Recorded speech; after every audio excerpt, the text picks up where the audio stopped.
lá mà chia nơi tin đi ai hiệp rồi hơn phong à ព្រះអើយគេពិតជាព្រះអង្គម្ចាស់ពិតមែនព្រះអង្គម្ចាស់ព្រះអង្គម្ចាស់សន្ទុកជីវិតឲ្យខ្ញុំម្ចាស់ផងសន្ទុកជីវិតឲ្យខ្ញុំម្ចាស់ផងនេះគឺជាព្រះអង្គម្ចាស់លោកគាត់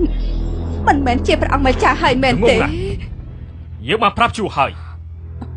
ទ្រង់គឺជាព្រះអង្គហេតុប្រហើនចំពោះទ្រង់មានទោសត្រូវតែស្លាប់ព្រះអង្គទុកជីវិតព្រះអង្គទុកជីវិតមានភ្នែកតែមិនស្គាល់ខ្លួនថៃសានសូមព្រះអង្គសូមទុកជីវិតឲ្យខ្ញុំម្ចាស់ផងសូមព្រះអង្គទុកជីវិតឲ្យខ្ញុំម្ចាស់ផង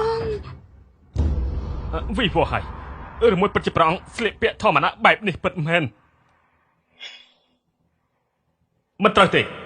ពុកថាព្រះអង្គមិនចូលចិត្តមនុស្សស្រីទេសូម្បីតែដំណាក់ខាងក្រៅមិនធ្លាប់នឹងចូលផងមិនក៏អាចមករំមនុស្សស្រីនៅបនស្រីខ្លាយអាចចង្រៃពីអ្នកឯងហ៊ានបន្លំធ្វើជាព្រះអង្គផងខ្លាញ់ហ៎ពួកឯងទាំងពីរអ្នកហ៊ានបន្លំខ្លួនធ្វើជាព្រះអង្គយើងនឹងរាយការណ៍ទៅមហាក្សត្រយ៉ាងនេះឲ្យសម្រាប់ពួកឯងប្រមូលចំនួនអ្នកប្រជិនលោកម្ចាស់ខាងនោះគាត់មានស្លាកបញ្ជាឲ្យមកយើងអីនៅលើនេះសរសេរថាម៉េចអត់ទេអ្នកប្រជិន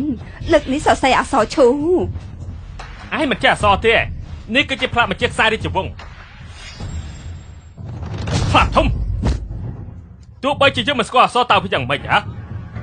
យ៉ាងណាក៏យើងជាកូនប្រុសតួរបស់រាជគ្រូដែរទោះបីជាយើងមិនស្គាល់អក្សរក៏អាចសោយសុកមានប្រាក់ចាយមិនចេះអស់ដែរត្រូវហើយកន្លែងណាក៏ជាទឹកដីរបស់ព្រះអង្គ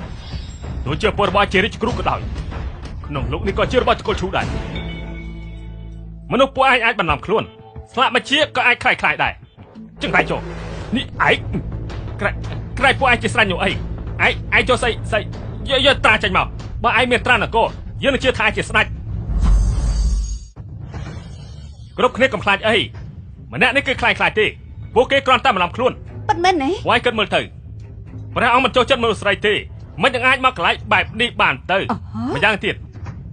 ព្រះអង្គចេញដំណើរច្បាស់ជានាំទ័ពរាជវាំងមកមិនក៏មានតែសេនាប្រមាណអ្នកអស់នេះពួកឯងថាទៅត្រូវដែរទេត្រូវហើយពួកឯងទុកចិត្តចោះព្រះអង្គនឹងមហាក្សត្រយានីជឿជាក់លើពុករបស់យើងណាស់ពេលនេះពុករបស់យើងកំពុងនៅក្នុងរាជវាំងពិភាក្សាជាមួយនឹងមហាក្សត្រយានីអាឡាត់ចង្រៃនេះបែរជាហ៊ានបន្លំខ្លួនធ្វើជាព្រះអង្គយើងថាឲ្យថ្ងៃនេះមានទោសត្រូវតែស្លាប់អ្នកណាក៏មិនអាចលើកលែងបានដែរប្រហិនឈិនប៉ុនហើយឯងមិនត្រឹមតែអាងអំណាចធ្វើបាបគេទេថែមទាំងល្ងខ្លាយទៀត